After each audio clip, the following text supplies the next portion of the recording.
எங்க இன்னைக்கு சாப்பாடு எப்படி இருக்கு? நல்லா இருக்குடி. அதை நான் கேட்டாதான் சொல்லுவீங்களோ? என்னைக்காவது சாப்பாடு நல்லா இருக்குன்னு நீங்களாவே என்ன பாராட்டி இருக்கீங்களா? எல்லாம் நம்ம கேட்டுதான் வாங்க வேண்டியிருக்கு. நல்லா இருக்கனால தானே சாப்பிடுறேன். நல்லா இல்லைன்னா நானே நல்லா இல்லைன்னு சொல்ல போறேன். இருந்தாலும் நல்லா இருக்குன்னு கொஞ்சம் அப்ரிஷியேட் பண்ணலாம். சரி விடு விடு, இன்னைக்கு சாப்பாடு நிஜமாவே நல்லா இருக்கு. ஆமாங்க, எனக்கும் இன்னைக்கு ரொம்ப பிடிச்சிருந்து. என்ன டிவி பாக்குறீங்களா? ஆமா ஷாலு, இன்னைக்கு சாப்பாடு வேற லெவல் டேஸ்ட் இல்ல? ஆமாடி, அந்த டேஸ்ட் இன்னும் நாக்கிலேயே நிக்குது. அப்படிதானங்க? ஆமா ஆமா. ஏங்க, இன்னைக்கு சாப்பிட்ட மாதிரி ஒரு சாப்பாட உங்க வாழ்க்கையிலே நீங்க சாப்பிட்டுக்க மாட்டீங்கல்ல? ஏய், இது உனக்கே கொஞ்சம் ஓவரா இல்லையாடி? அவ்வளவு டேஸ்டா இருந்துச்சுல்லாங்க. ஆமா ஆமா. எங்க இன்னைக்கு சாப்பாடு எப்படி இருந்துச்சு?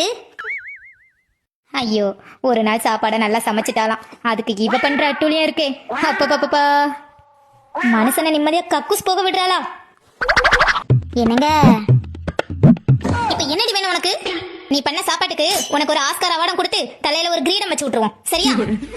இப்ப சந்தோஷமா உனக்கு?